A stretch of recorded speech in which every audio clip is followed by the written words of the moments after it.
And I just wanted to make sure that I would be here so that I could be a good, I'm going to call myself Fifi. I want to be a good Fifi for them because I want them to know who I am, but not the Jackie who was drinking. So, Welcome to Positive Vibes.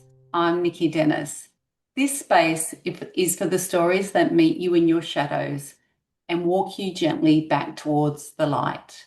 Today's guest, Jackie Flanagan, is a walking testimony that freedom is always possible and that joy is waiting on the other side of the story that we think we are stuck in. Jackie went from being a bartender who averaged 12 beers a day to becoming an alcohol freedom coach, guiding others out of shame, anxiety, and numbing, and into a life of joy, peace, emotional clarity. She used a science based method and a powerful approach called liminal psychology to break free. And now she offers the same hope and support to others through her private community, Sober Guide You to Freedom. Jackie's not here to preach or shame. She's here to remind us you don't have to hit rock bottom to choose more for yourself. If you're questioning your relationship with alcohol or anything that feels like it's dimming your light, this is your invitation to explore a new way. Jackie, I'm so glad you're here with us today. oh, thank you so much. I'm so honored. Thank you so much for having me. You're welcome. So, Jackie, to start with your story, your version of your story, a lot of people out there might quietly relate to your story, such as feeling overwhelmed, anxious, drinking to get through the day. What was life back for you then? Life for me was, it was just a constant struggle with, Mm, when you think about alcohol, it was a daily thing that just took over my life. So I used it for so many different things in my life where it could have been for fun or to deal with depression, to deal with anxiety, which I didn't really realize that the alcohol was actually causing my anxiety. mm, So alcohol just kind of snuck in very slowly and just continually increased and increased and increased how much it was actually becoming a part of my life. And like you told your listeners, I was on averaging 12 beers a day. I never imagined when I was in my 20s that I would look and say to myself and my future self and say, wow, when you're 54, you're going to be drinking 12 beers a day. Never would I ever have imagined I was going to be in this position. mm. That's an incredible story to hear. So, with when you were at your rock bottom, was there a turning point or a clarity moment that you decided something's got to change right here and now? I got really scared. I Hmm. started getting really scared because I noticed like my heart rate was changing. I would check my pulse multiple times a day. But I would tell myself, I'm not drinking today. I'm not doing it. And then come 5 o'clock, roll around, there I go. The beer's Yeah. popping, it's flowing. It was like I was on a hamster wheel, day in, day out, day in, day out, day in, day out. And I was searching and trying to figure something out, couldn't figure anything out. And like I said, I was scared.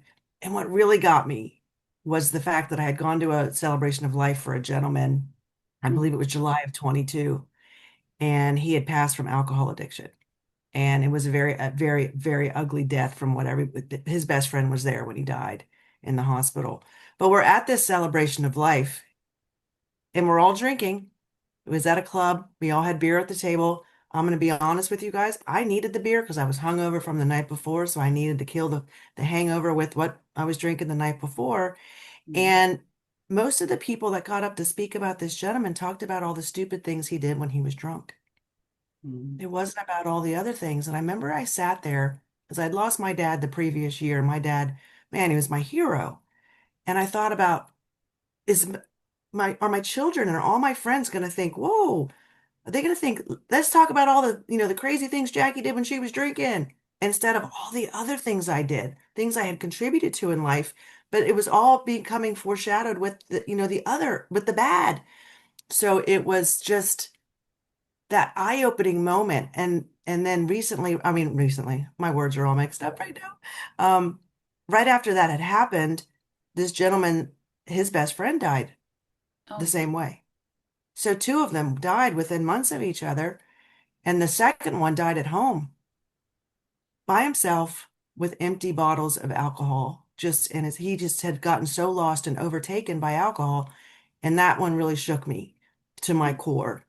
And so that's when I started on a journey of I've got to figure this out because I want to be alive. And I still get choked up about it because I thought, am I going to be here to see my future grandkids? I don't have any yet. And I just wanted to make sure that I would be here so that I could be a good, I'm going to call myself Fifi. I want to be a good Fifi for them because I want them to know who I am, but not the Jackie who was drinking. So I really had to dig deep and figure out what am I going to do? mm.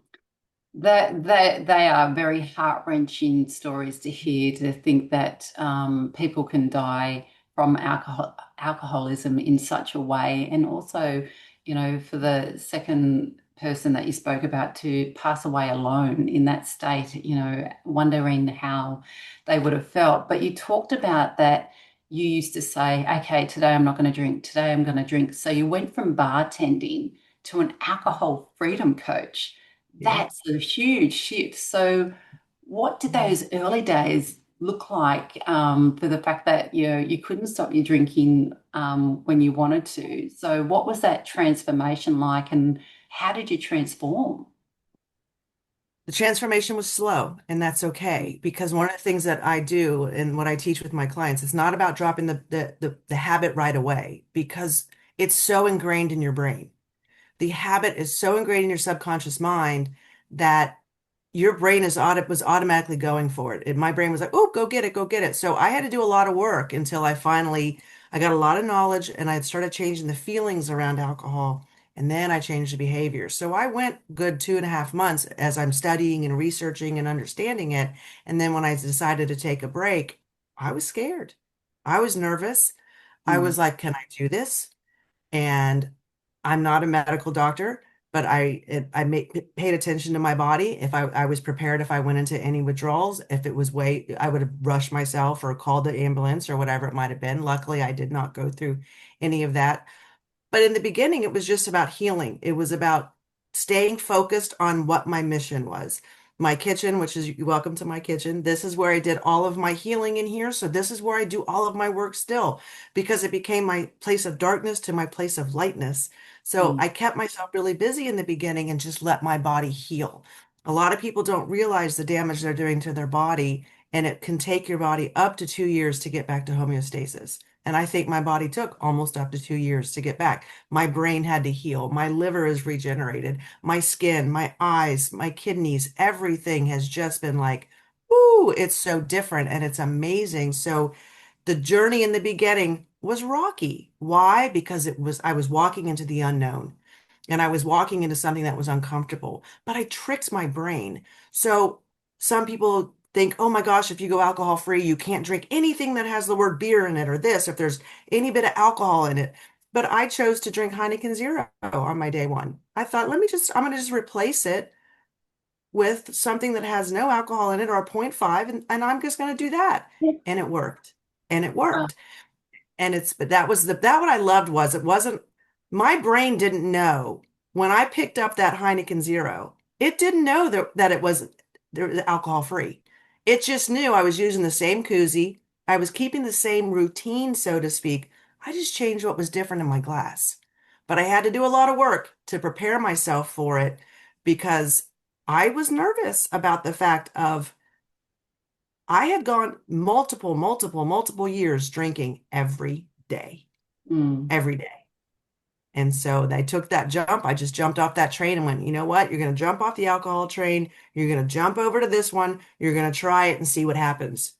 And I mm. never would have imagined back on June 9th, 2023, that I'd be sitting here today in August of 2025 and tell you and your listeners, oh my gosh, life is 1,000 times better and I don't miss, crave, or want Yeah. alcohol on my lips or in my body at all.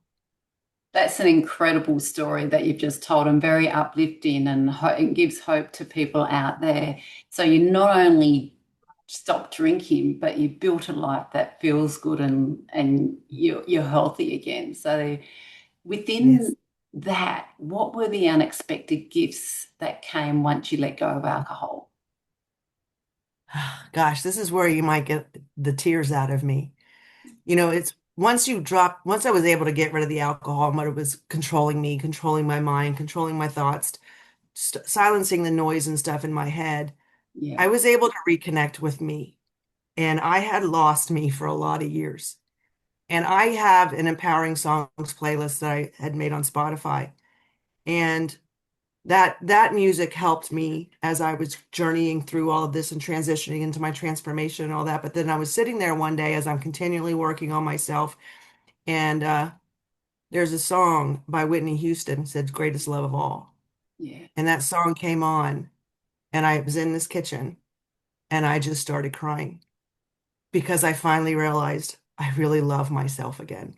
I love me, and I'm glad to have Jackie back. And that was the most amazing gift I could give myself, is to look in the mirror and be able to smile at myself and to feel proud of myself and to realize that alcohol was a part of my life.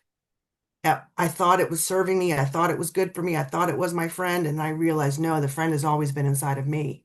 Mm, I just let other people come in and speak and take control over my thoughts. And it's finally like to be able to get that part of me back is the biggest gift I could have ever given myself, my family, my future grandkids. yeah. And it was worth every bit of anything I had to go through to get to that point. So that was the biggest gift. One of the biggest gifts. Mm. And it's a beautiful clarity that you saw then, and that a song, such a beautiful song by Whitney Houston, triggered that. And I'm sure it's triggered a lot of people over the world, that song. So that's beautiful to see that that was a gift and you could see that it came to you.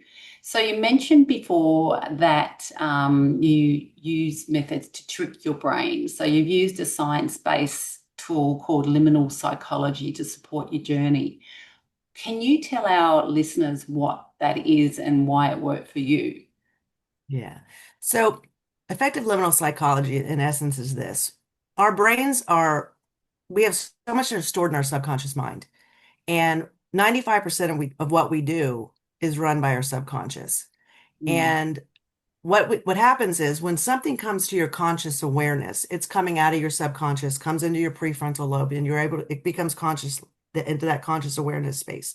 What the space in between it is called the liminal space. It's in that space we can rewire and change those thoughts, patterns, and beliefs that are in our subconscious mind.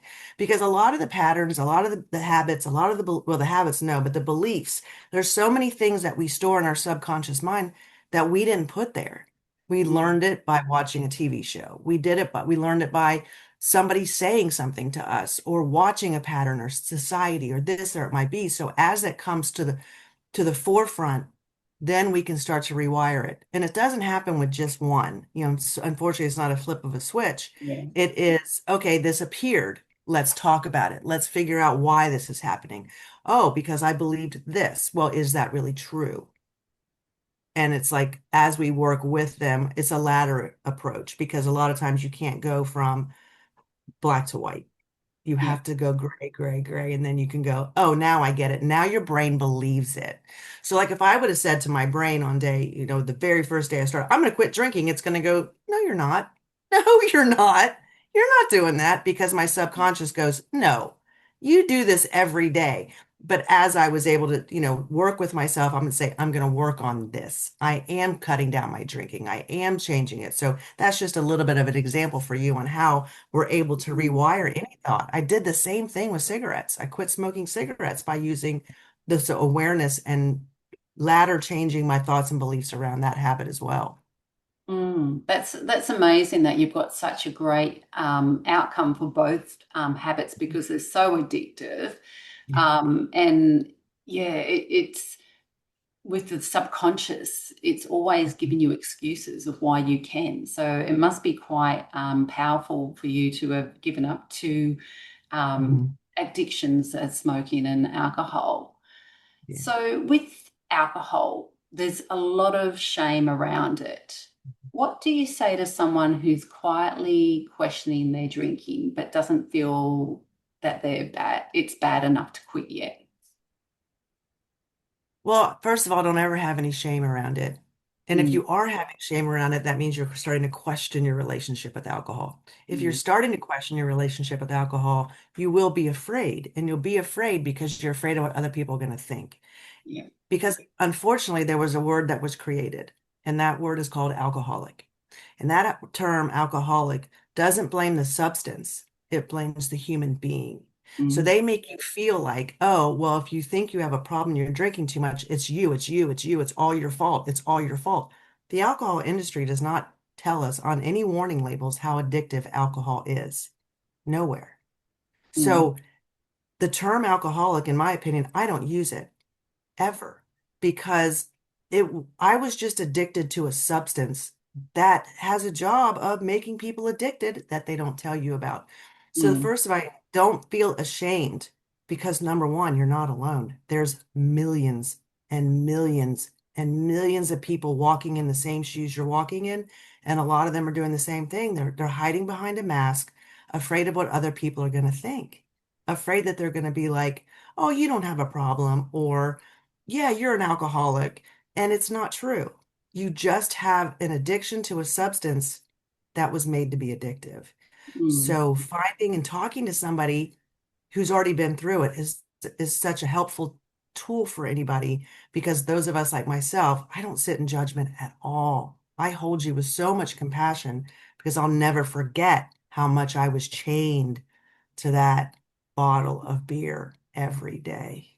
mm. Yeah, it was your niche. Yeah, absolute chain.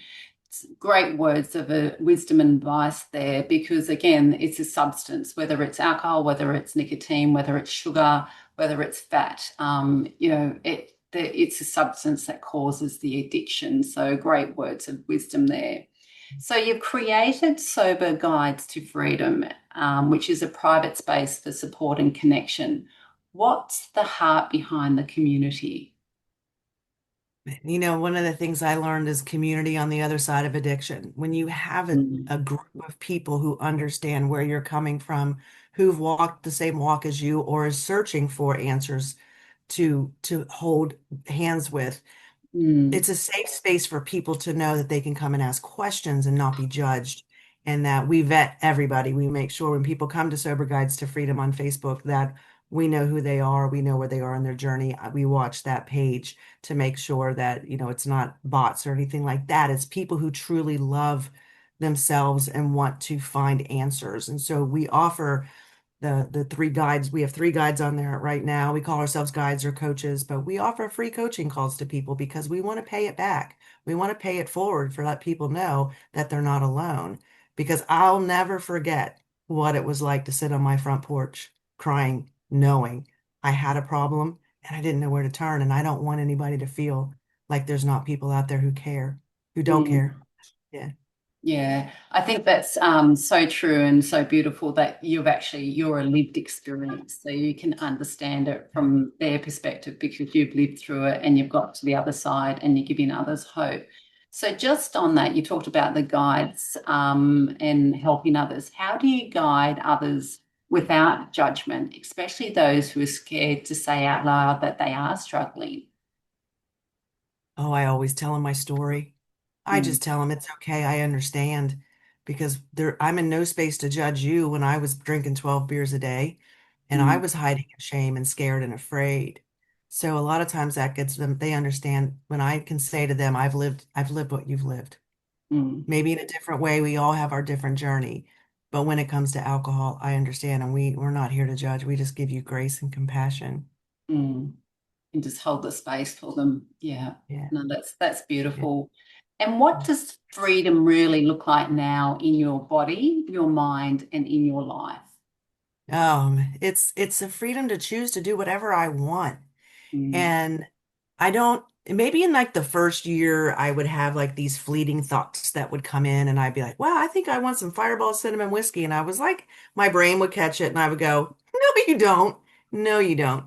And very often, not very often, a couple times I would think about a cigarette if I was driving because I used to smoke in my car. And Mm. those thoughts all start to go away because the neural pathway in your brain is done. I got rid of that neural pathway. I took a jackhammer to it. So freedom to me is having the most beautiful and amazing conversations with my boyfriend who I met last October. So I at that point was like, I don't know, a year and 4 months alcohol free, and I met this most amazing man, and we have the best life ever. We laugh, we have fun, we have authentic, raw, and real conversations.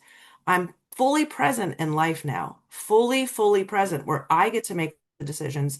It's not a substance that's making me say yes to things or no to things or doing things I don't want to do. So the freedom is me walking in, let's say I walk into a restaurant and I sit down and I order an NA beer or I order a water or I order a mocktail and I sit there and I put it down and I go, hell yes. This is what I want to drink. This is what I get to choose. I get to say what goes in my body, not that substance that I had allowed to become so much a part of my life. So freedom is getting to live the life that I want to live on my terms. And it's Mm. beautiful. Yeah. And I love that, you know, you mentioned that you see so more now, that you haven't got that substance in you and you experience so much. Now it's not in you. So, you know, it's not numbing your senses or anything like that. They're experienced real life. So it's lovely Right. to hear. So, what's next for your mission or message? How are you going to continue to help others to break through? Oh, it continually get my story out there because I'm always going to remember who I was. And one of the ways I tend, and on my Instagram and Facebook, when I love to make my posts on Canva, I always tag it with I'm most qualified to help the person I used to be. Yeah. Because there's a lot of Jackies out there Mm, who can resonate with my story, who are sitting at home right now, drinking a beer, drinking a glass of wine, thinking to themselves, gosh, I really am worried about my drinking. And I just will continually put myself out there. I do a lot of here locally, and I live in the United States. So I try to I'm getting myself out in my community, but through social media, through podcasts, my vision, I mean, my vision one day is to be able to get up on a stage in front of 10,000 women and tell my story. mm, Because through my story, I want them to find hope and inspiration that even in the middle, I'm 56 years old, and in your midlife, you can change your life, make dramatic changes, and live the best life ever. Excuse me, mm, best life ever. And I just want people to know that don't give up.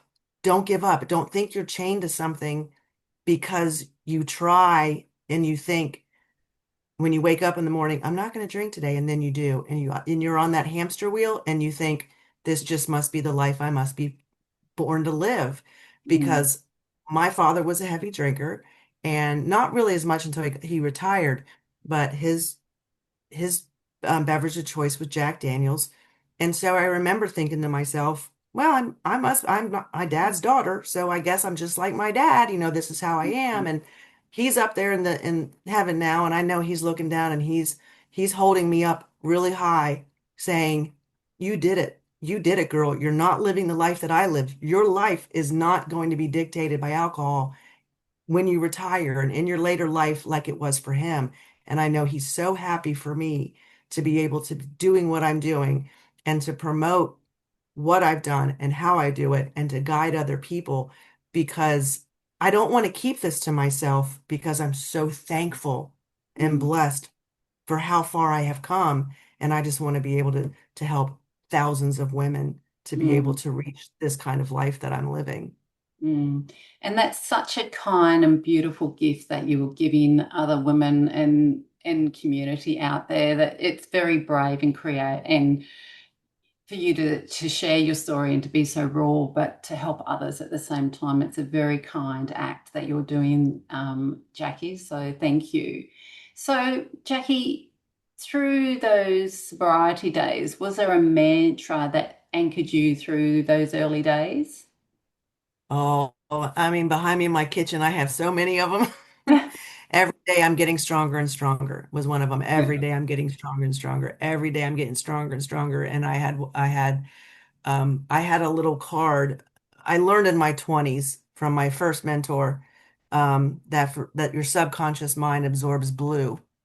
And so I had a blue index card and I had blue ink that I wrote on there that said, "Life is not meant to be lived blurry, hazy, or numb. Alcohol is not the answer." And I read that every day. As Mm. one sat on my beer fridge and one was in my bathroom when I got ready.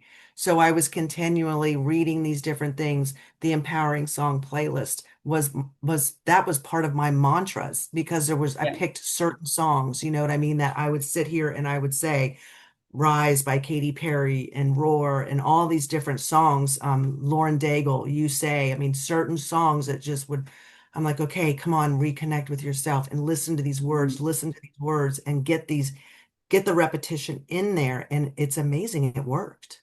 Mm. It worked. I fed my brain the things it needed to hear and the things it needed to read.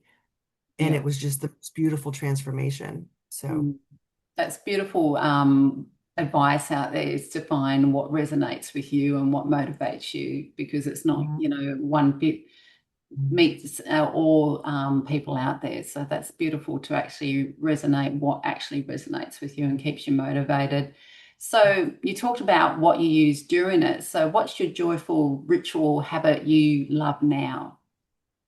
Oh goodness, I have so many of them now. I've been able to every day I wake up in gratitude, thankful. And it's like celebrate how far you've come. And I still cry about it sometimes. I still tear up about it because it's like Yeah. remembering, I'll never forget where I came from because then I'm always so grateful for how far I've come. It's not like I'm lingering back there. It's just like, whoa, look Yeah. at what you were able to do. Um, I just I embrace life. I embrace the beauty of what's around me versus before living in such a dark place.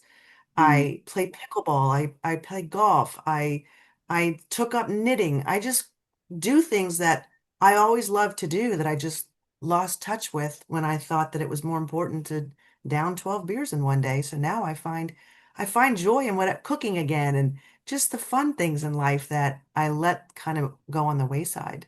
Yeah, that's beautiful. You found more positivity in your life and enjoying and being grateful for it. So, Mhm. just on positivity, in one sentence, what does positive vibes mean to you? It means living life in the positive Mm. and looking at the good in life, looking at the good things that are happening to me and embracing those and really like taking them into my soul and just being like, ah, this is life. Now we're all gonna, do I sometimes get those negative thoughts that come in? Oh, yeah, you do. I do. And I just grab them and I say, okay, you know what? You're not staying with me. I Mm. get it. You're here for right now, but you have a choice now, Jackie. You have a choice. You don't have to stay there. One of the things, my third child is very, very just just an amazing young person and said to me one day, Mom, it's not the first thought that matters, it's the second. Mm. So I do that. I think about that. If anything comes in, I'm like, nope, let's go to the positive. What is the gift? Because even when something negative happens, I look at it and go, what was the gift in that? Where was the gift? Because sometimes it might have been negative, right? Like maybe somebody stood you up or an appointment got canceled that you were really looking forward to. But then you found out that the appointment you were supposed to have, the person really wasn't feeling well. And you're like, well, maybe the gift was the cancellation actually gives that person the time to heal. So Mm. that way, maybe the appointment, the interview, or whatever might have been would have gone better. So it's okay. It's a gift. So I try to really stay in the positive because the negative took me into a world I don't ever want to live in again. So switch my brain, just take that channel and go over to that positive side. Yeah. No, that's beautiful thoughts. And I love your third child's wisdom. It's the second thought that counts because often when we say negative thoughts to ourselves, we should catch ourselves and back it up with a positive thought, which is the second, yeah, thought. So beautiful Yeah. wisdom from your third child. So, Yeah. Jackie, where can listeners connect with you or join Sober Guides to Freedom and learn more about your work? Okay. Well, Sober Guides to Freedom is on Facebook. And then you can find me, I mean, at my name, I'm coaching by Jackie, Jackie with an I.com. And you can find me in both of those locations. You can also find me on Instagram, which is just my name, Jackie Flanagan. Wonderful. I'm sure our listeners will be looking you up. Thank And you. finally, what would you say to someone who's listening right now, who's quietly drinking and wondering, is this as good as life gets?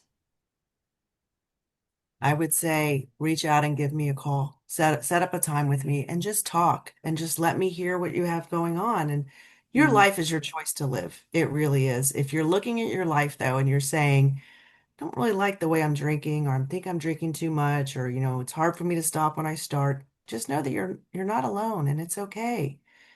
But I'm safe for you to talk to because I understand and I've lived it. And I'm not here to judge you. And I tell my clients, if you want to drink once or twice a week or once or twice, whatever, once or twice a month, that's your choice.